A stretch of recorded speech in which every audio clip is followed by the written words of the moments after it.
राजस्थान के नेता प्रतिपक्ष गुलाब चंद कटारिया अब असम के राज्यपाल होंगे। हमारे साथ हैं गुलाब चंद कटारिया। सर, बहुत बहुत बधाई हो आपको।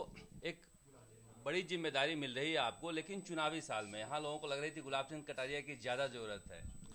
देखो, मैं पार्टी का एक साधारण कार्यकर्ता से यहाँ तक आया हूँ और पार्टी के ही आशीर्वाद से यहाँ तक आया हूँ। पार्टी ने मुझे जो भी जिम्मेदारी दी, मैंने उसको पूरी ईमानदारी से पूरा करने का प्रयास किया और मेरा केंद्र का नेतृत्व तो देश के प्रधानमंत्री जी ने मेरे को इस योग्य समझा कि मैं किसी राज्य का राज्यपाल बनूं, तो ये उनका मैं बहुत बहुत बधाई करता हूं उनका।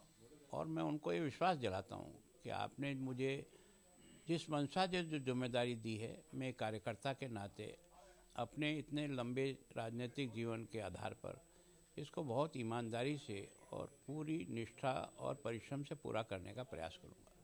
असम में एक ऐसा राज्य है जहाँ पर कई तरह की समस्याएं भी हैं और बीजेपी वहाँ पर एक सरकार बनाई है लगातार जिस तरह से, तो वहाँ पर दूसरी बार और हिंदू मुसलमान को लेकर भी समस्याएं, एथनिक नॉन एथनिक के लिए भी समस्याएं हैं, तो उसमें राज्यपाल की कैसे चुनौती देखते हैं? देखो, मैं सोचता हूँ कि जब काम करने का मन ईमानदारी के साथ और जनता के हित में और देश के हित में करने का जब मन होता है तो कोई समस्या नहीं रहती है।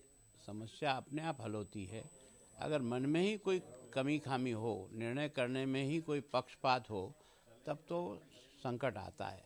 जब सही को सही कहने के लिए अगर प्रयत्न किया जाए तो कितना भी कठिन से कठिन काम हो, आसानी से हो जाता है। कभी असम गए हो आप? असम से कोई यादें जुड़ी हुई? बहुत सारे राजस्थानी लोग असम में रहते भी हैं। ये आसाम गया हूँ मैं। आसाम में हमारी पब्लिक अकाउंट्स कमेटी का जब चेयरमैन था तो पूर्वांचल में पूरा ही कई दिनों तक हम लोग रहे थे। उसमें आसाम मेरा कई बार जाना हुआ है। आसाम के कार्यकर्ताओं के साथ भी, चुनाव के साथ भी मेरा संपर्क रहा है। और अपने इस राजस्थान के कई लोग आसाम के बहुत इंटीरियर में थे। मैं वहाँ के और तिनसुकिया ज़िले का भी, मुझे जब जिला बैठक के लिए भेजा तब भी मैं गया हूँ। तो वैसे तो मैं उस एरिया से इतना अधिक परिचित तो नहीं हूँ, लेकिन जाना आना तो होता रहता है। क्या आपको पता था कि अचानक से राज्यपाल बनेंगे? क्योंकि अब मुझे लग रहा है कि आप बजट के रिप्लाई की तैयारियों में लगे होंगे। नहीं, मुझे नहीं मालूम था।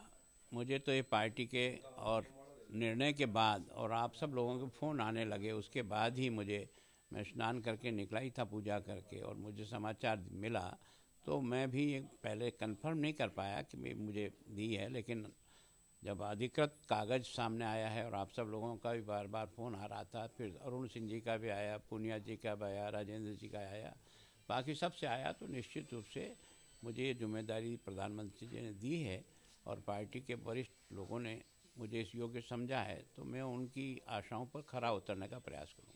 प्रधानमंत्री से बातचीत हुई तो कुछ हिंट विंट मिला था? नहीं मिला था? प्रधानमंत्री जी ने बस हालचाल जरूर पूछा था, बस ये कुछ नहीं कहा क्या है। सामान्यतः वो मिलते हैं तो पूछते हैं कटारिया जी कैसे हैं, बस इतनी बात हुई थी। राजस्थान में लोग मिस करेंगे जिस तरह से एक भावनात्मक भाषण देते थे आप, और आंकड़ों का ऐसा लेके आते थे कि सामने वाला जो है तो चित्त हो जाता था। लोग मिस करेंगे आपको विधानसभा में। देखो, मैं को जो जिम्मेदारी दी प्रतिपक्ष नेता के नाते, मैंने उसको निभाने के लिए जितना भी मैं कर सकता हूँ प्रयत्न, उसको करने का प्रयास किया। और सदन में भी मैंने अपनी पार्टी की मंशा और वास्तविकता क्या है और दिखाया क्या जा रहा है, उसको मैंने हर समय पर रखने का प्रयास किया है। तो कोशिश करता हूँ एक कार्यकर्ता के रूप में, इतना बड़ी जिम्मेदारी दी है तो मुझे उतनी ही मेहनत करके उसको पूरा करने का मेरा दायित्व भी बनता है। मैंने उसको करने का प्रयास किया। कमी खामी भी रही होगी, लेकिन मैंने प्रयत्न तो ईमानदारी से किया कि मैं अच्छा से अच्छा पार्टी के लिए अपनी बात को जनता के सामने ले जा सकूं विधानसभा के माध्यम से। आपके हिसाब से आपका उत्तराधिकारी कौन हो सकता है? हमारे यहाँ उत्तराधिकारी में कोई एक व्यक्ति निर्णय नहीं करता है। पार्टी का हाईकमान भी होता है और राजस्थान के सब प्रमुख लोग भी होते हैं और विधायक दल के लोगों से भी बातचीत करके निर्णय करते हैं।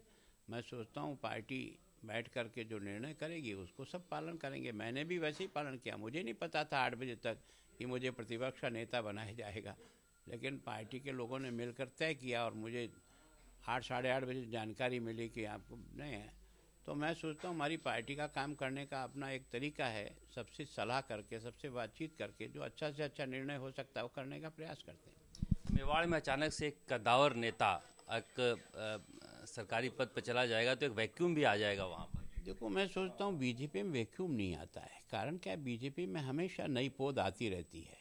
ऐसा नहीं है कि एक ही व्यक्ति पे बीजेपी चलती है। जब अटल जी और आडवाणी जी एक तरह से राजनीति में उनका समय बहुत अधिक हो गया, उसके बाद वो हार हुए, तो आपने किसी ने सोचा नहीं होगा कि नरेंद्र मोदी जैसा एक व्यक्ति आएगा जो उससे भी अच्छा काम करने की अपनी तमन्ना से काम में लगे हुए हैं। तो हमारे यहाँ हर कार्यकर्ता काम करने की क्षमता रखता है, जिसको मौका मिलता है वो अच्छे से अच्छे ढंग से करता है। और हमारे पार्टी में यही सबसे बड़ी विशेषता है कि हम नीचे की पौध को भी साथ साथ तैयार करते रहते हैं। हमारे विभिन्न मोर्चों में काम करता है, पार्टी में काम करता है, संगठन में काम करता है, कई हमारे होल टाइमर काम करते हैं। तो मतलब संगठन का ढांचा पोलिंग स्टेशन तक गया है, उन्हीं में से कार्यकर्ता छन छन करके आता है। तो हमारे यहाँ अभाव नहीं रहता है, हमारे यहाँ हमेशा पूर्ति रहती है। एक चाहिए तो 10 मिलते हैं, तो इसलिए कोई अभाव वहाँ नहीं दिखेगा। आज थोड़ा सा मैं जानना चाहूँगा कैसे आपका राजनीतिक करियर सफर शुरू हुआ था और कैसे बीजेपी से जुड़े आप? देखो, मेरा राजनीतिक करियर तो मैं तो संघ का एक स्वयंसेवक था और संघ का ही काम करता था। और संघ के काम के लिए ही मुझे एक जगह, जो मैं झाड़ोल में सीनियर टीचर था, मुझे अपनी नौकरी छोड़नी पड़ी। क्योंकि उन्होंने मेरे सामने शर्त रखी, वो प्राइवेट इंस्टीट्यूशन है, विद्यापीठ जो आजकल यूनिवर्सिटी है, कि आप या तो संघ की शाखा लगाओ या नौकरी करो। हमने कहा अभी तो हमारी उम्र जो है ना संघ का काम करने का है, नौकरी और ढूंढ लेंगे। तो उसके बाद पता नहीं ईश्वर ने मन को इतनी ताकत दी कि इस बात की चिंता नहीं की कि बच्चों का क्या होगा। अपने रास्ते पर आगे बढ़े, परिश्रम करते रहे, LLB की, आकर के वकालत शुरू की, इमरजेंसी आ गई, विद्यार्थी परिषद का काम किया, प्रदेश का अध्यक्ष बना विद्यार्थी परिषद का। फिर पार्टी में 77 में, उस समय जब 100% जीतने की संभावना थी, तब पार्टी और संघ ने मुझे पहली बार उदयपुर से MLA बनाया। उसके बाद मैंने अपने काम को पूरी मेहनत से करने का प्रयास किया। उसके कारण से भगवान ने भी मदद की, पार्टी ने भी बार बार मुझे टिकट दिया और जनता ने भी मेरे को आशीर्वाद दिया, इसलिए मैं यहाँ अब तक आया हूँ। गुलाब चंद कटारिया, 2000 में पहली बार इनसे मैं मिला था, तब से आज तक कोई व्यक्ति एक राजनीति में नहीं बदला है तो गुलाब चंद कटारिया है। मैंने इनको स्कूटर पर शादी का कार्ड बांटते हुए भी देखा है। जब गृह मंत्री थे तब भी इनके कमरे में हम ऐसे ही आ जाते थे, और जब ये विधायक थे तब भी। गुलाब चंद कटारिया को एक नई जिम्मेदारी मिली है, असम जा रहे हैं, मगर इनकी शून्यता राजस्थान की राजनीति में हमेशा दिखेगी। शरद कुमार, राजस्थान तक के लिए, जयपुर से।